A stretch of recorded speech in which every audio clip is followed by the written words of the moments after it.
Hello my friends, it's Gregory here with Old Europe Antique Home Furnishings. It's March 30th, 2024, and you know what that means. It's the spring Roundtop Antiques Fair, and that's what I want to look at today. I want to go out there, talk to some of the dealers about what they've got in inventory, look around and see what amazing antiques we can discover. Right now I'm at my own shop here in Austin, Texas, Old Europe Antique Home Furnishings, so we've got about an hour and 20 minutes to drive to get out to Roundtop. Let's go.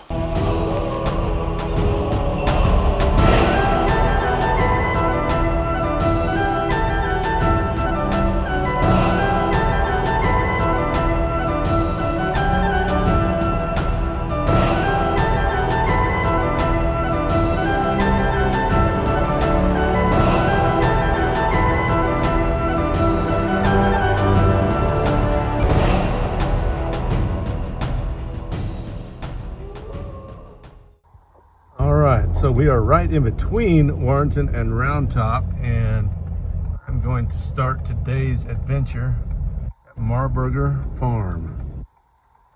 So here we go. All right, well, it is March 30th, 2024, and I am here at Roundtop, the last day of Roundtop. I've never actually been to the Marburger venue before. So let's go in and see what we can find.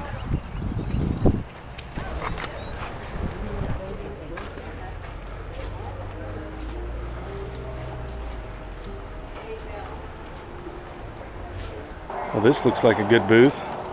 They're already breaking down though. Hi. Ah, good. Here we have some older things. I came out looking for 17th and 18th century, and this is the first booth that I found that might fit the bill. And this is? We're with J. Solomon McIntosh. J. Solomon and McIntosh, okay. We're out of Atlanta, Georgia. All right, excellent. And we're excited to be here. Well, I'm thrilled to find your booth, because this is the first one at Marburger that I've found that really has caught my eye. Why, thank you. You're welcome. So I wanted to talk about some things. Is there anything you can share with me about this triptych here? I understand that it's an Italian Yes, triptych. this is from the 1600s, late 1600s, and Okay. each one of these are old masters. It's fabulous. 1, 2, 3, 4, 5, 6. And this came out of a church in Italy. Okay. And every part of this piece is completely hand carved. And of course, these are completely hand painted. Mm-hmm. And it came out of a rather large church. And we're really excited that we were able to find this. It came out of a fine estate in Palm Beach, Florida. Okay. Yeah. Mm-hmm. Well, fantastic. And so you believe this is, did you say 15th or 16th century? It would be 16th century. 16th century. Late So 16th century. So 1500s. Yeah, and it's quite large. It fills a wonderful space. It could be utilized in a liturgical place, or perhaps even in a home. Absolutely. A lot of people have wonderful, spacious homes, and they have private altars. So this is a relic, actually, and people love the relics. Oh, absolutely. Yeah, and then we have some other pieces that are. Let's take a look around This here. is an old master right here. Okay. And that's from around. That's the late 17th century. Okay. Mm-hmm. And it's a musician from that time period. This is French, and it's original to the painting. It's been relined. Okay. But we're kind of excited that it has been relined, because in actuality, it's very, very, very old. At least, I guess, close to 400 years old. Absolutely. So what are you asking for that piece, if I might ask? We were asking 15,000. 15,000. Around Okay. that, yes. Okay. Mm-hmm. Okay. And I don't know. here we have that one. Yeah, that's a good point. I don't know. Yeah, that one, and this, of course, is also an old master right here. This is French, and Okay. look at the size of it alone. It's so spacious, and all this entire frame is completely hand carved, and it is just wonderful with this lovely lady, and I think she's an artist, and she just has this lovely face, and it's very compelling with the architectural backdrop and the water behind her. It's just a wonderful piece. It's very exciting. This one would retail for about $22,000. So I'm guessing this might be a bit of Orientalist art. That looks like the pyramids in the background. Yes, that's a brilliant observation. Yes, that's right. That is Orientalist. And it's a nice crossover with the European along with the Orientalist. Yes. And let me see if we have anything else. Oh, this table. We have this wonderful Venetian table. This is fantastic here. Oh, yeah. Every bit of it is completely hand painted. It's called trompe-l'oeil, because it appears to be an actual fabric here. It sure does. It's tediously painted and developed and designed and carved. And look at this piece down here with the Persian blue, and then of course with the Greek key. It's really, really, really a rare piece. I've never seen anything quite like it. We're very excited about it. Oh, absolutely. Yeah, I actually never did either, so we're really thrilled with it. Okay. Let me see if there's anything else. Oh yes, this of course this I could not forget. This is an old master of course, the Last Supper. Uh-huh. And it is Italian. And it's kind of interesting because, of course, the disciples are there, and look at the sweetness of the Messiah, Jesus, there. It's so beautiful. It's so tender, and the earthen tones, and of course, the architecture here. And of course, it's the Middle East, and it is depicting the Old Testament's Passover, or Pesach, or the Last Supper. It's a great painting, being that tomorrow's Easter. Yes, isn't that wonderful? Yes, it is fabulous, and it's kind of interesting. There's a little dog there on top of it. That is interesting. Isn't that something? So, how old did you say that one was? This would be from 18th century. Yeah, early Okay. 18th century. Okay, fantastic. Yeah, it's fantastic. Now, what do we have here? That is an after of Renoir. Let me get this bottle out. I knew what the water bottle was. Yes, it is a Renoir. Okay. And there's a lot of plate glass on this piece. Uh-huh. And of course, these beautiful faces are hand painted. And there's drapery glass, and there's all sorts of wonderful choices. Each one of these pieces were hand cut and hand chosen. Oh, wow. Which makes it wonderful. Absolutely. The ruby red. Now, where would that have originated? That come from Europe? Yes, it did come from Europe. Okay. And it has its own light box. Okay. So it can be displayed in any number of places in a home. But it's wonderful to have a stained glass window that's similar to Tiffany, but without the price tag of Tiffany. Right. Of course, a Tiffany like this would be probably, oh gosh, $500,000 or more. Right. But this is fantastic. Let me see if there's anything else. It has a very decorative. It'd be a great thing to have up on the wall. It's extremely decorative. Yeah. The frame is gilded tastefully, and it's all ready to be utilized in a home. Absolutely. So yeah, we are J. Solomon McIntosh, and we really concentrate on having high-end pieces at prices that are not completely through the roof. Absolutely. But we don't focus on just the prices. We focus on quality and beauty and expertise. And we have Tiffany. We actually have Tiffany. Some fantastic plated glass and large windows that are like 8 feet high. Okay. And we are located outside of Atlanta in a beautiful town called Monticello, Georgia. What about this mirror? Where would this mirror be from? These are actually you have a pair. Okay, right. pair of French mirrors, and we have a lot of movies in Atlanta. Okay. And these were in a fantastic movie. Oh. Called Red Zone. Oh, with yeah. The Rock. With The Rock. Okay. Yeah. These were in that movie. Yes, these were featured in that movie. Now I'm going to have to go watch the movie just so I can look for these. Look how large they are. Oh, yeah, they're huge. But they are antiques. Absolutely. And the folks that designed for that movie were very meticulous in finding antiques, because a lot of it took place in a massive museum in France. So did they rent these from you for the movie, or did you buy them after that? From a colleague of ours. All right, well, thanks for your time. Appreciate that. Thank you, sir.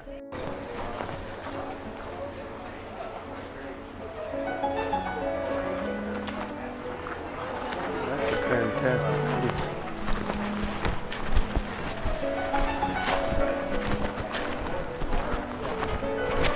We're still here at Marburger. It's a nice set of chairs.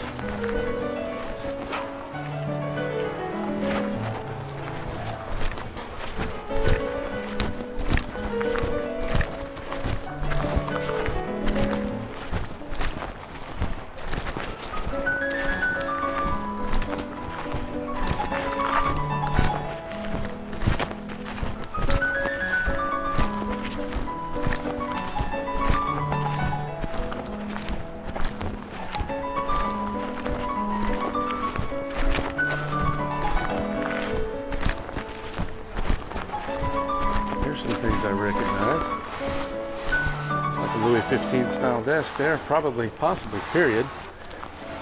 The dog, on the other hand, I don't think is an antique.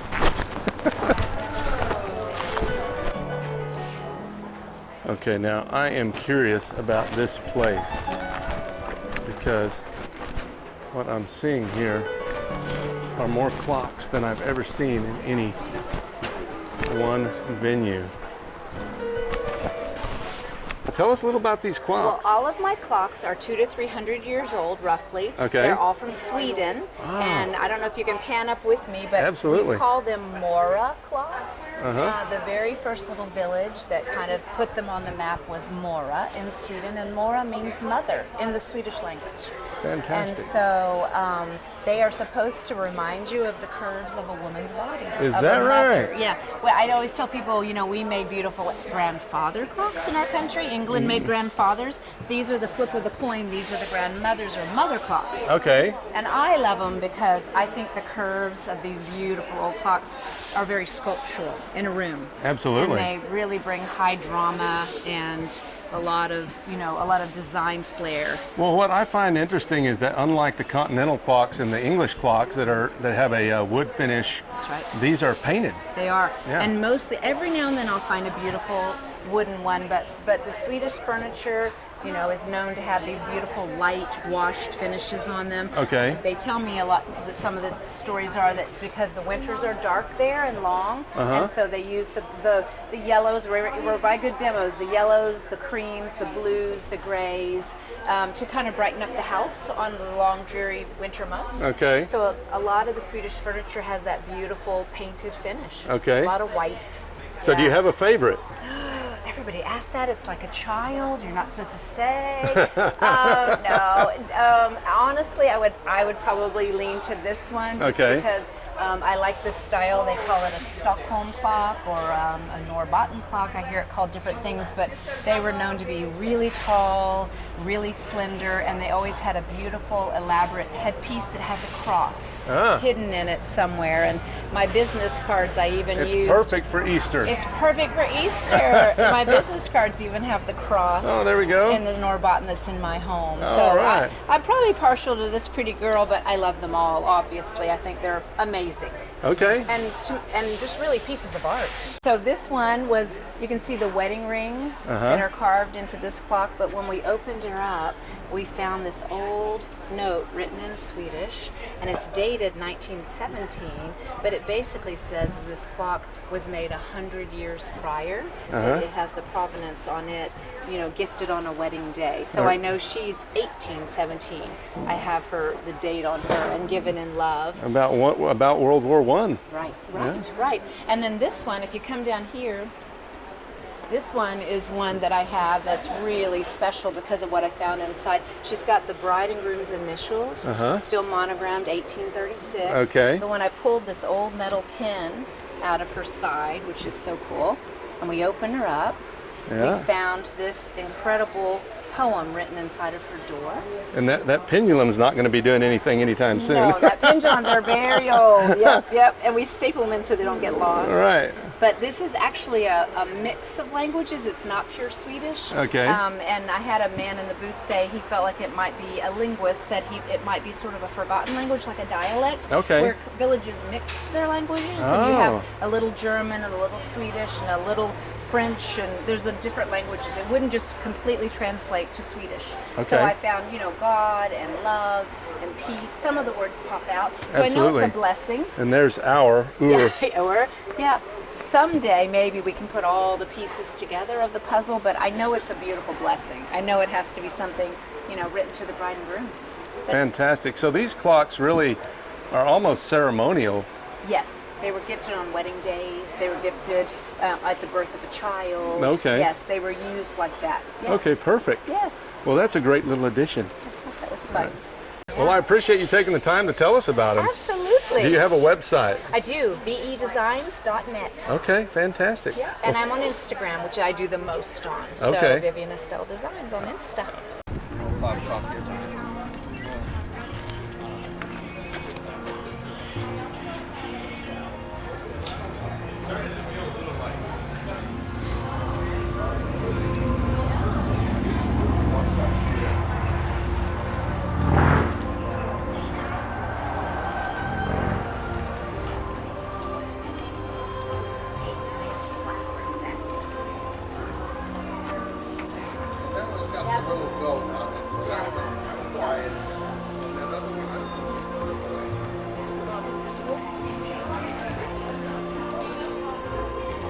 Hi. All right, so this is Bill. Hey everyone. Can you tell us the name of your shop here? Sure. My store is called Piggy Kitchen, and I am online and I'm on Instagram. Hold still. Oh, I'm sorry. I'm online. So it's Piggy Kitchen, and I'm online and I'm on Instagram. Awesome, Bill. Well, what have you got here? Tell us a little bit. So I shop in France 4 times a year for all of the culinary antiques that I sell at this show and other shows around the country. Everything you see that I have is antique. It's all French, and everything has been completely restored. Okay, great. So tell us about your favorite pieces here. Sure. What do you like the best? Absolutely. Well, I'm a big advocate of cooking in copper and for using antique cookware. So my favorite pieces are things that can be used every day. I really love these saucepans. And these are graduated sets that I put together. It takes about 3 years to put a set together. And they match. It's a match set. And I find that they just have a really great utility. They're beautiful, and someone can use them every day. Well, that's fantastic. How old would this set be? I know it's not originally a set, but you... Correct. It's a collected set. It's a collected set. But the pieces range, I think, from about 1880 to about 1910, 1920. Okay. You can see after restoration, they really look pretty good. Well, they look almost new. Yeah. I mean, you can definitely still see some pitting along the arms, which is great because Exactly. it lets you know that they are, in fact, not new. Exactly.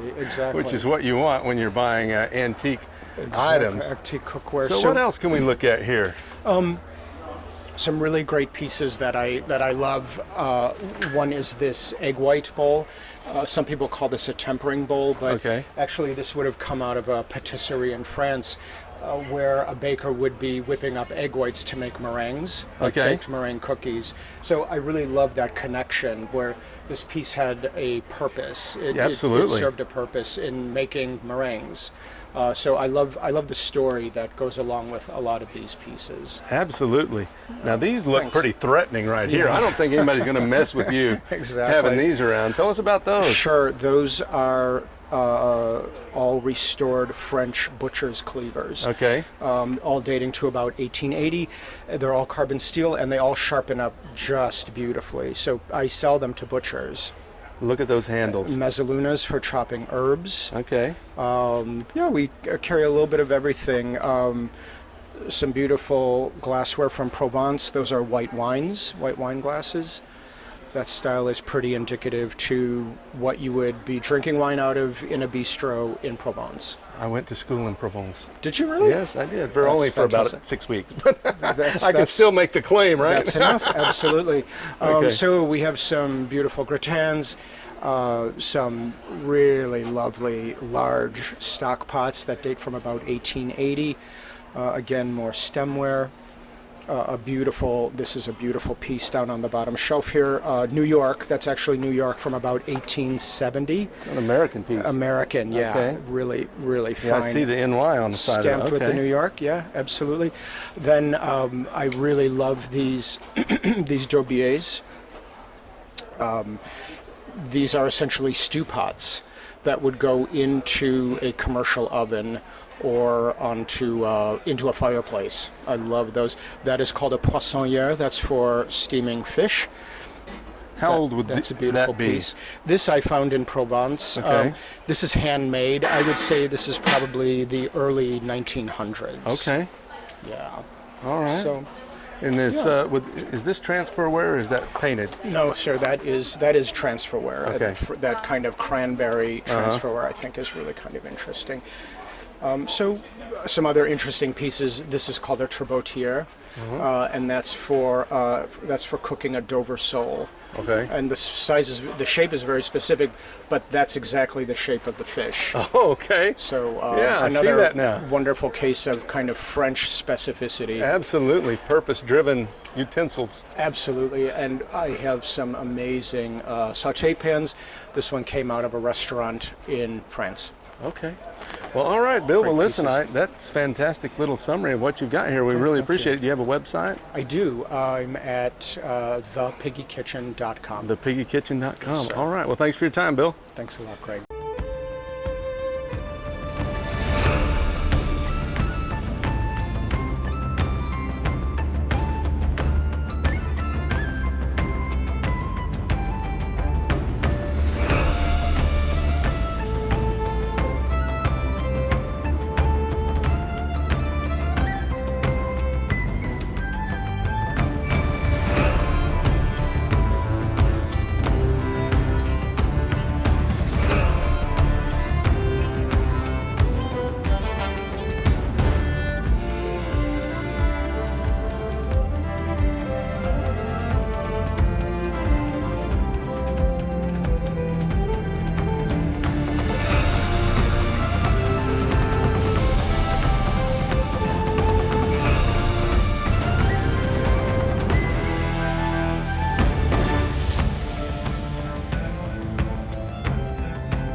All right. So tell me a little bit about your shop and yourself, Jill. Hi. Yeah, this is, I do a little bit of French and English antiques. Okay. And I've been doing this now for about 4 years here at Marburger. Okay. And this is my first time in Tent C, and really enjoyed the experience over here. And love meeting all the customers and the designers that come from all over. And yeah, we had a great show. Well, that's good to hear. So, do you have a favorite? Is there something you'd like to tell me about in particular? This table is my favorite. Okay. It's French tollware. It's from the south of France. Okay. You very rarely see toll pieces that survive. You can see the detailing on it, how fabulous it is. I'm familiar with a lot of toll trays, but not a toll table. I know, that's why it's so unusual. Okay. And then the metalwork, the design on the legs, just so pretty, so unusual. I had a customer that was from the Canadian production company that's doing a upcoming series that takes place in the 1850s buy a few things from me, and he said that this was the best piece that he had seen at the entire show. So that was a nice validation. Wow. Wow. Yeah, so anyway. Did he give you the name of the show? We can look for this table. Yes. Well, he. Are you allowed he didn't, to say? He didn't. No, I'm not. I don't Okay. know. They didn't tell me what Okay, the name all of right. it was, but. Well, yeah. anything else? I mean, you've got. I love the French transom up here with the stained glass in it. Okay. It's a lovely piece. It's very unusual. Yeah, that is. What about these glasses here? What do we know about these glasses? Yeah, those are Bohemian cut crystal, all hand painted. It's very Okay. unusual to find a full set of 6 of those. Those are really nice. Yeah, they're lovely. Yeah. How old would those be? Vintage? Yeah, they're vintage, probably Yeah. from the 1930s. Yeah. And, Almost antique. Yeah, almost antique. True. Okay. And then these cherub floor lamps. They're French. Aren't they fantastic?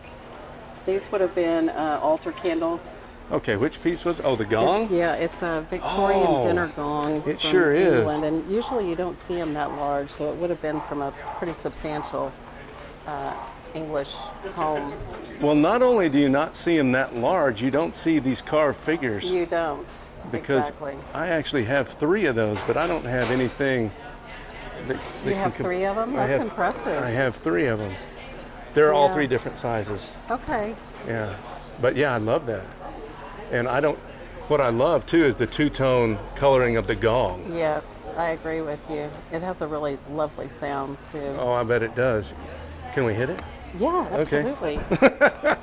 We'll show Carl, the folks will at you home. bang the gong? Demonstrate the gong. Bang the gong. Bang Thank the you, gong. Carl. We're gonna show the folks at home. That is one of the coolest gongs I've heard. I like that. It's very gong-like. Very gong-like. All right, Jill. Well, thank you so much for your time. We Thank appreciate you. it. Thank you for Are you online? I am. Antique Flea Finds. Antique Flea Finds. All right. Well, thank you, Jill. Thank you. This might be my favorite tent. Very nice. Only 7 minutes until closing, so we don't have a lot of time left. Hi, good. How are you? Good. Looks like you got some wonderful things here. Some malachite tables here. I live in Austin. Oh, very good. Yeah. What are you asking for those malachite top tables? Well, I think we've got I guess I 1,000 on it. They're 9,600. 9,600. Yeah. Okay. What is this? This cabinet right here. Oh, it's a bull. Cool. Yeah. And that pink and white marble, The Violetta. Yeah. Isn't it Violetta marble. pretty? Yeah, I love the marble. Absolutely. I'm real funny about marbles. There's a lot of them I don't care for. And Right. those that I like, I love. Yeah, I'm the same way, and that's one of my favorites right there. Me too. Thank you. Me too. We're kindred spirits. We agree. All right, well, I'm just leaving the Marburger tent here. I think that's going to wrap up my overview of Marburger. Again, this is the spring session of the Roundtop Antique Fair. All right, my friends, well, that's going to wrap up this video. I hope you enjoyed our little excursion out to Roundtop. Please hit the like button and subscribe to the channel because there will be a lot more antique related content coming up, and we'll see you next time.